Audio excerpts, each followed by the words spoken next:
Perkenalkan, nama saya Feladilani Lastri, NIM channel 1419012. Saya dari kelas B Keperawatan 2019. Di sini saya akan menjelaskan tentang siklus manajemen bencana. Manajemen penanggulangan bencana didasari merupakan sebuah upaya untuk menghindarkan suatu komunitas dari bencana, baik dengan cara mengurangi kemungkinan bahaya atau mengatasi dari kerentanan bencana tersebut. Nah, pada manajemen bencana terdapat sejumlah aktivitas program yang dilaksanakan sebelum, selama, maupun setelah dari bencana tersebut, yang tujuannya untuk mencegah timbulnya bencana, mengurangi dampak bencana, dan timbulnya resiko yang lebih besar efek dari bencana tersebut. Undang Nomor 24 Tahun 2007 tentang Manajemen Penanggulangan Bencana terdapat 3 tahap penyelenggaraan sebuah bencana. Yang pertama kita lihat dari segi tahap prabencana, di mana terdiri dari kegiatan pencegahan, mitigasi, dan kesiapsiagaan.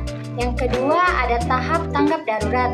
Tahap tanggap darurat ini mencakup kegiatan yang terjadi saat terjadinya bencana atau respon. Yang ketiga, tahap pasca bencana yang terjadi dari kegiatan pemulihan, rehabilitasi, dan rekonstruksi sebuah bencana.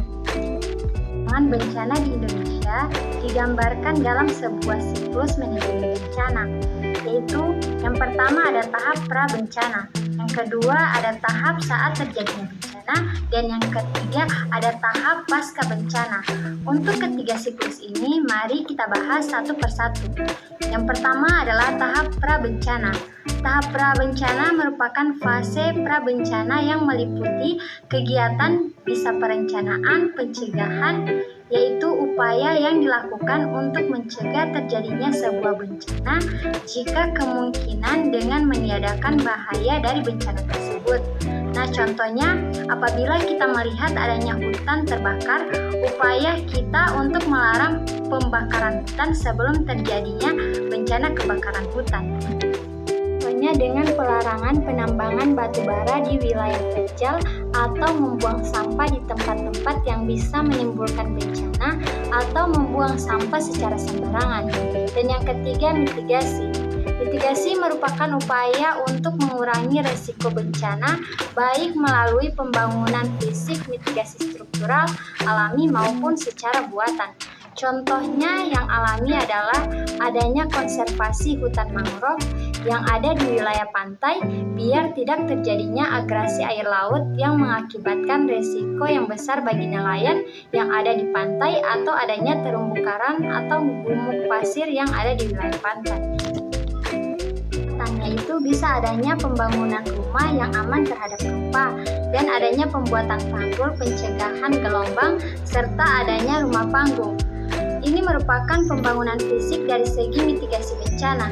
Kemudian yang kedua dengan melakukan penyadaran. Dan yang ketiga dengan meningkatkan kemampuan masyarakat menghadapi ancaman bahaya dari bencana tersebut, yaitu bisa melalui pendidikan, penyuluhan, atau penataan ruang dan lokasi wilayah bencana agar tidak terjadi resiko yang lebih besar. Dari bencana ini bisa melibatkan media massa atau masyarakat. Kemudian kesiapsiagaan. Kesiapsiagaan ini merupakan kegiatan mengantisipasi bencana melalui pengorganisasian dan langkah yang tepat, guna dan berdaya guna untuk menghadapi bencana. Kemudian adanya peringatan dini. Peringatan dini ini merupakan kegiatan pemberian peringatan segera mungkin kepada masyarakat mengenai kemungkinan terjadinya bencana pada suatu tempat oleh lembaga yang berwenang. Contohnya lembaga yang berwenang di sekitar kita adanya BMKG atau lain-lain. Ini harus menjangkau seluruh masyarakat di sekitar wilayah bencana. Yang kedua harus segera dan yang ketiga harus tepat dan jangan membingungkan masyarakat di wilayah bencana. Dan yang terakhir adalah bersifat resmi.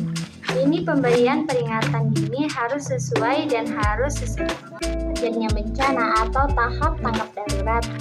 Tahap tanggap darurat ini merupakan serangkaian kegiatan yang dilakukan sesegera mungkin pada saat kejadian bencana untuk menangani dampak buruk yang ditimbulkan dari bencana pada saat itu.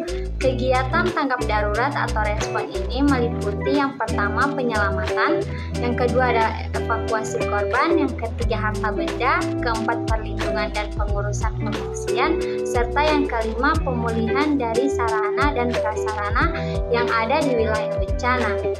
Bantuan darurat berkaitan dengan pemenuhan kebutuhan dasar berupa bisa sandang, pangan, tempat tinggal sementara, kesehatan, sanitasi serta air bersih yang sangat dibutuhkan oleh masyarakat yang terkena bencana.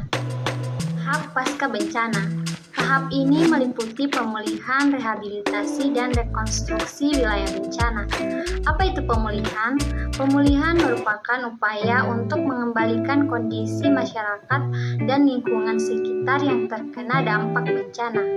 Rehabilitasi merupakan upaya perbaikan atau pemulihan semua aspek pelayanan publik atau masyarakat sehingga tingkat untuk memadai pada wilayah pasca bencana, di mana contohnya perbaikan gedung, sarana prasarana umum, maupun wilayah-wilayah yang merupakan fasilitas dari publik. Sasaran utama yaitu untuk normalisasi atau berjalannya secara wajar semua aspek pemerintahan dan kehidupan masyarakat pada saat wilayah pasca bencana. Rekonstruksi yaitu kebijakan dan usaha serta langkah-langkah nyata yang terencana, baik dan konsisten serta berkelanjutan untuk membangun kembali secara permanen sarana dan prasarana yang ada di wilayah bencana.